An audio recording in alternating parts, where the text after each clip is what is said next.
తెలంగాణ మంత్రి కేటీఆర్ మాట్లాడుతున్నారు. ఇప్పుడు లైవ్ చూడండి.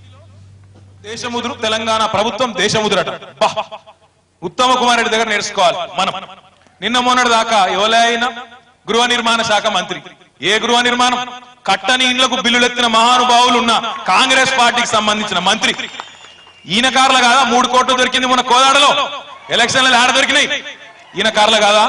ఎక్కడి ఉత్తమ్ కుమార్ రెడ్డి నోట్ల కట్టలు మర్చిపోయినరు అప్పుడే నల్లగొండలా. నువ్వు అవినీతి గురించి టీఆర్ఎస్ గురించి మాట్లాడతావా? మాట్లాడితే కాంగ్రెస్ నాయకులారా మాకు కూడా మాటలొచ్చు, మేము కూడా మాట్లాడగలుగుతాం. మేము మాట్లాడితే మీరు తట్టుకొని కూడా తట్టుకోలేరు, అది కూడా చెప్తా ఉన్నాం. ఎందుకంటే టీఆర్ఎస్ పార్టీలో కేసీఆర్ గారు ప్రారంభించినాడు ఒక్కరే కావచ్చు. ఈ రోజు గ్రామ గ్రామాల 100 మంది కేసీఆర్ లను తయారు చేసిన ఘనత టీఆర్ఎస్ పార్టీలో తెలంగాణలో కేసీఆర్ కి టీఆర్ఎస్ కి దక్కుతుంది. మీరందరూ కూడా ఆనాడు తెలంగాణ ఉద్యమంలో ఇళ్లలో దాక్కొని సంతకాలు పెడుతున్నప్పుడు అమ్మేమంటదో అయ్యేమంటదో పదవి ఉంటదో పోతుందో అని భయపడి ఇళ్లలో పడుకున్నప్పుడు రోడ్ల మీదకి వచ్చి పోరాటం చేసింది, జైల్లోకి పోయింది, దెబ్బలు తిన్నది మేం తప్ప మీరు కాదు. అందుకే అది గుర్తించే ప్రజలు మిమ్మల్ని పక్కన పెట్టి మమ్మల్ని ఇక్కడ ముందు పెట్టి 5 ఏళ్లు మీరు నడపండి కొత్త రాష్ట్రాన్ని అప్పచెప్తే 15 ఏళ్లకే ఓ బొబ్బా లొల్లి డామ్ డీమని. నేను ఒకటే అడుగుతా ఉన్నా, ఈరోజు రైతు భరోసా యాత్రలు నిన్న చూసినాం. ఆలేరులో పెద్దలందరూ పోయినరు. మొట్టమొదటిసారి అలవాటు లేని పని పాపం ప్రజలకు వచ్చుడు అలవాటు లేదు. మొట్టమొదటిసారి అందరు పోయినరు, కూర్చున్నారు, మాట్లాడినరు. అక్కడో 1,00,000 ఇక్కడో 50,000 ఇచ్చారు. మస్తుగా దోసుకొని దాచుకున్నది ఇలా అంతో కొంత ఇప్పుడు ఇళ్ళకి వెళ్ళి బయటకు వస్తున్నది. ఈ రోజు మాట్లాడుతున్నారు వీళ్ళు. టిఆర్ఎస్ పార్టీ రుణ విముక్తులను చేయలేదు రైతులను, రైతులకు మేము భరోసా ఇస్తామన్నారు. అయ్యా రైతులకు మీ మీద భరోసా ఉంటే నేను గుర్తు చేస్తా ఉన్నా ఉత్తమ్ కుమార్ రెడ్డి గారు, నీ పార్టీ కాంగ్రెస్ పార్టీ ఎన్నికలకు పోయినాడు 2014లో టిఆర్ఎస్ పార్టీ ₹1,00,000 మాత్రమే రుణమాఫీ చేస్తామంటే మీ రాహుల్ గాంధీని ఢిల్లీకి వెళ్ళి తీసుకొచ్చి ఏం చెప్పించినావు నువ్వు? 1,00,000 కాదు 2 లక్షలు చేయిస్తా రుణమాఫీ అంటే కూడా మిమ్మల్ని నమ్మలే. రైతులకు మీ మీద భరోసా లేదు కాబట్టే మీరు 2 లక్షలు రుణమాఫీ చేస్తా అంటే కూడా ₹1,00,000 మాత్రమే రుణమాఫీ చేస్తాను టిఆర్ఎస్ ని గెలిపించింది తప్ప మిమ్మల్ని గెలిపించలే. అందుకే ఈ రోజు రైతులు చూస్తున్నది కేసీఆర్ వైపు, టిఆర్ఎస్ ప్రభుత్వం వైపు తప్ప మీ సన్నాయి నొక్కుల కోసం, మీ కుప్పిగంతుల కోసం కాదు అని చెప్పి కాంగ్రెస్ పార్టీ నాయకులకు, ముఖ్యంగా కాంగ్రెస్ పార్టీ అధ్యక్షుడు ఉత్తమ్ కుమార్ రెడ్డి గారికి నేను గుర్తు చేస్తా ఉన్నా. ఈ రోజు మాట్లాడుతున్నారు. ఈ రోజు వాళ్ళు మాకైతే నిజంగా అప్పుడప్పుడు ఆశ్చర్యం అనిపిస్తుంది. మేము నిజంగానే జగదీష్ అన్న అన్నట్టు మేము కొత్తోళ్ళం, మాకు అధికారం కొత్త, మంత్రి పదవులు కొత్త, ఇంకా మాకు వాళ్ళకున్నంత టెంపర్ మాకు లేదు. ఇంకా కూడా అన్నా తమ్మి అని పిలిపించుకునే అలవాటు ఉన్న వాళ్ళం తప్ప సార్ సార్ అని పిలిపించుకునే కాడికి ఇంకా రాబోము కూడా పక్కా చెప్తా ఉన్నాం. కానీ వాళ్ళని చూస్తే మాకు ఆశ్చర్యం అవుతున్నది. వాళ్ళని చూస్తే నిజంగా ఆశ్చర్యం అవుతుంది. అబ్బా వీళ్ళు ఇన్ని రోజులు లేరా ప్రజలల్లా, లేక నిన్ననే ఆకాశంలోకి హెలికాప్టర్లకి వెళ్ళి కిందికి దుంకినరా, ప్రజల సమస్య ఇదివరకు ఎరకలేదా? వాళ్ళు మాట్లాడే మాటలు చాలా చాలా విడ్డూరంగా, చాలా చాలా విచిత్రమైన మాటలు మాట్లాడుతూ ఉన్నారు వాళ్ళు. రైతుల సమస్యలు కేవలం టిఆర్ఎస్ ప్రభుత్వం వల్లనే వచ్చినాయట. రైతుల సమస్యలు మొత్తం ఈ 15 నెలలనే పుట్టుకొని వచ్చినాయట తప్ప ఇదివరకు లేవట. నేను అడుగుతా ఉన్నా ఈరోజు ఈ మిత్రులందరినీ కూడా, కాంగ్రెస్ పార్టీ కాదా ఈ దేశాన్ని పరిపాలించింది 60 సంవత్సరాల? ఈ భారత స్వతంత్ర దేశంలో ఏ పార్టీ పరిపాలించింది? మొత్తంగా 42 సంవత్సరాలు గతంలో ఆంధ్రప్రదేశ్ ని పరిపాలించింది కాంగ్రెస్ పార్టీ, 17 సంవత్సరాలు పరిపాలించింది తెలుగుదేశం పార్టీ. ఈరోజు ఈ 2 పరిస్థితుల పుణ్యం కాదా, ఈ 2 పాలనల పుణ్యం కాదా ఈరోజు రైతుకు ప్రతి పంట ఒక పునర్జన్మగా మారిపోయిందంటే, ప్రతి నిమిషం ప్రతి కాలం ఒక వ్యధగా మారిపోయిందంటే వీళ్ళ వల్ల కాదా? దయచేసి ఆలోచించాలని నేను కోరుతా ఉన్నా. తప్పకుండా మన బాధ్యత ఉన్నది. బాధ్యత ఉన్న వాళ్ళం కాబట్టే ఈరోజు రైతుల కోసం ఎన్నో రకాల కార్యక్రమాలు చేస్తా ఉన్నాం.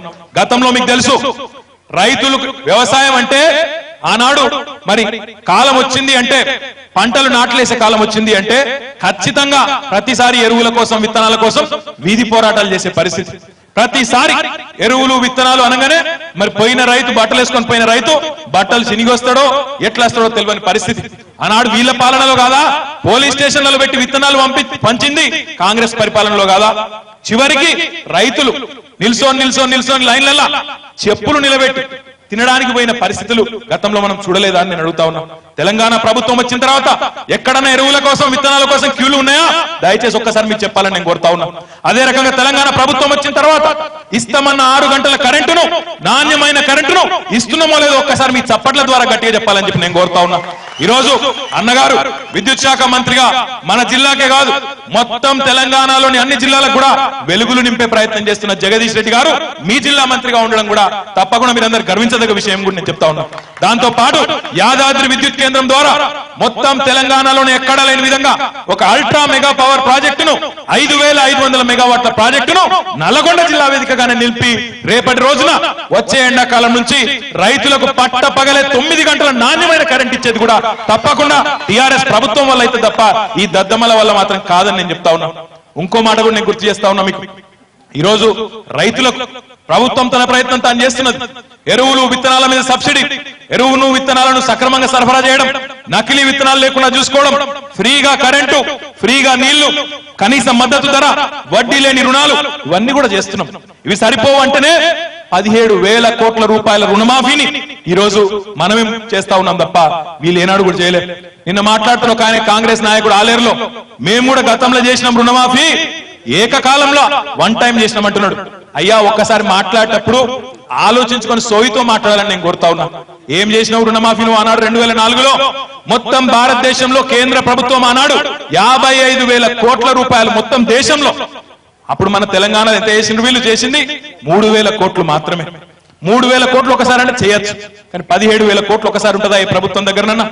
ఇన్ని రోజులు ఉన్నారు కదా మీరు పరిపాలనలో, నిన్న మొన్నటి దాకా మంత్రులుగా పనిచేసింది మీరే కదా, 15 ఏళ్ల అనుభవం ఉన్న మంత్రిని అని చెప్పుకుంటావు కదా, గంతమందం తెలియదా? ఒక దగ్గర ఒక ప్రభుత్వం దగ్గర మూటలుంటాయా? ఉండవు. ఏ నెలకు ఆ నెల తప్పకుండా మనం చూసుకుంటూ అన్ని పరిస్థితులు చూసుకుంటూ ముందుకు పోవాల్సి ఉంటది. అందుకే ఒక ఆలోచనతోని పద్ధతితోని 17,000 కోట్లను 4 విడతలుగా చేసుకున్నాం, ఇప్పటికే సగం కట్టినాం. ఇంకో మాట కూడా సందర్భంగా నేను చెప్తా ఉన్నాం, రైతు సోదరులకు ఇబ్బంది ఉండకూడదన్న ఉద్దేశంతోనే బ్యాంకులకు ప్రభుత్వమే ఉత్తరాలు ఇచ్చింది. రైతులకు బాకీ ఏదైతే మీకు రైతులు ఉన్నారో ఆ బాకీ మేం కడతాం 1,00,000 రూపాయల వరకు తప్ప మీరు వాళ్ళని వేధించవద్దని చెప్పి కూడా ఇప్పటికే బ్యాంకులకు స్పష్టంగా రాష్ట్ర ప్రభుత్వం రెవెన్యూ శాఖ నుంచి ఉత్తరాలు కూడా రాయడం జరిగింది. అదే రకంగా బ్యాంకర్లను కూడా పిలిచి మీరు రైతులను ఇబ్బంది పెట్టొద్దు, లోన్లను రెన్యూ చేయండి, ఏ రకంగా కూడా వాళ్ళని అవస్థలు పాలు చేయవద్దు అని చెప్పి కూడా గట్టిగా చెప్పిన ప్రభుత్వం తెలంగాణ ప్రభుత్వం అని చెప్పి కూడా నేను గుర్తు చేస్తా ఉన్నా. ఈ సందర్భంగా మీ అందరికీ నేను చేసే విజ్ఞప్తి ఒకటే, ఈ రోజు ఎవరు ఏం మాట్లాడినా ఒకటి మాత్రం వాస్తవం, వీళ్ళందరూ ఏనాడు కూడా తెలంగాణ ఉద్యమంలో కూడా కలిసి వచ్చిన వాళ్ళు కాదు, వీళ్ళందరూ ఏనాడు కూడా గతంలో తెలంగాణ కోసం ముందున్నోళ్ళు కాదు, తెలంగాణ వద్దన్నోళ్ళు లేదా వస్తే తెలంగాణ ముఖ్యమంత్రులు అయితే మన కలలు కన్నోళ్ళు తప్ప ప్రజలతో నడిచిన వాళ్ళు కాదు. ఈ రోజు వాళ్ళు ఏం మాట్లాడినా తెలంగాణ రైతులు గాని తెలంగాణ ప్రజలు గాని మొత్తం భారతదేశం గాని కేసీఆర్ గారి వైపు తెలంగాణ ప్రభుత్వం వైపు చూస్తున్నది తప్ప వీళ్ళ వైపు మాత్రం కాదు. వాళ్ళ భరోసా యాత్రలు, రైతు బంధువులం అని చెప్పి పోజులు కొడుతూ తిరుగుతున్న యాత్రలు ఏవైతున్నాయో వీళ్ళు రైతు బంధువులు కాదు, బతికున్న వాళ్ళను పీక్క తినే రాబందులు అని చెప్పి కూడా రైతులకు అర్థమైంది.